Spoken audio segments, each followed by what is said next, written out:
rand is flat against the dollar again, losing all the ground gained in the previous session following the finance minister's budget speech yesterday. Zwelakhe Mnguni is the chief investment officer of Benguela Global Fund Managers. He joins us now to dissect this drop and the latest market developments. Thank you very much, Mr. Mnguni, for your time. Let's start with an overview of how the local exchange is trading so far today.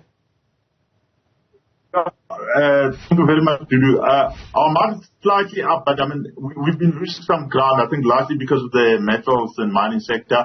I think the financial sector is looking good again after yesterday's performance. So the mining sector is the one that is under pressure at the moment. I think the rand has also deteriorated quite a bit, following, as you said, following the news yesterday. Yeah, please finish your thought and let's expand on what's driving that drop. Yeah, look, I think my thoughts around the finance minister's speech yesterday was that it was actually a very well-balanced budget. I mean, we may not be happy with everything, but he seems to be working towards a reform, but also cautious about spending money into the future. I think what may have basically rattled the rand is probably the outlook on Eskom. So yesterday they announced that they're going to have more power plants non-operational.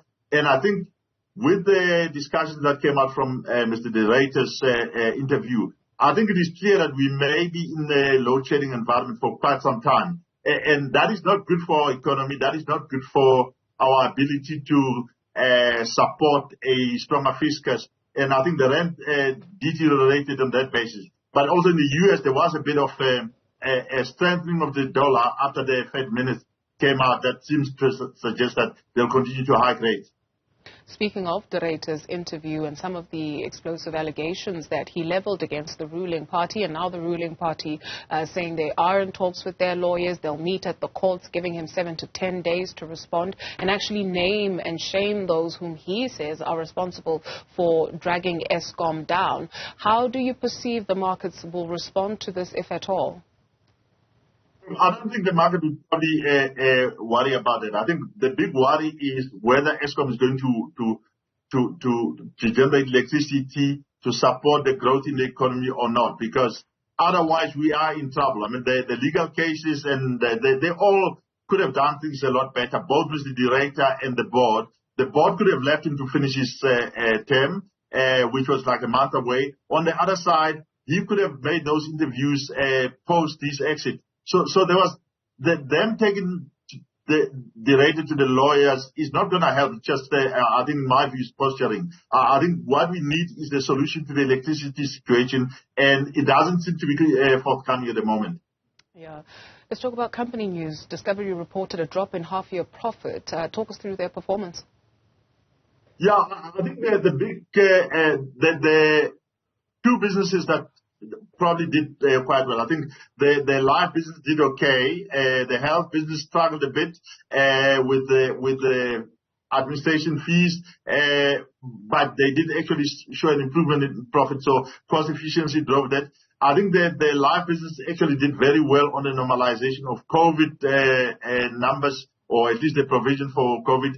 The insurance business didn't do so well. I think they did highlight that there is a bit of pressure in terms of one of the associates that they have. And then in the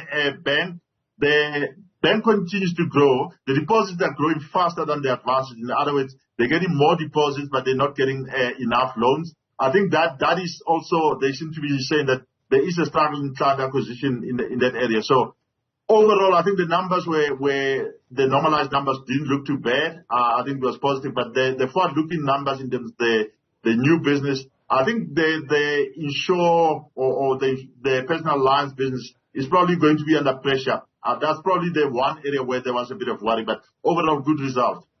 Momentum Metropolitan, much of the same. They recorded a jump in profit. How are investors receiving the results? Yeah, the results, I mean, the numbers look positive on momentum. I think if you look at the trend in the momentum numbers for the last, say, 3 halves, it's probably been quite a positive performance. They've done very well. They say that they'll grow earnings now by at least 30%.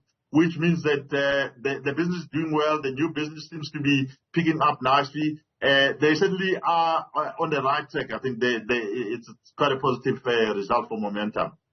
Thank you very much to Zwelakhe Mnguni, Chief Investment Officer at Benguela Global Fund Managers.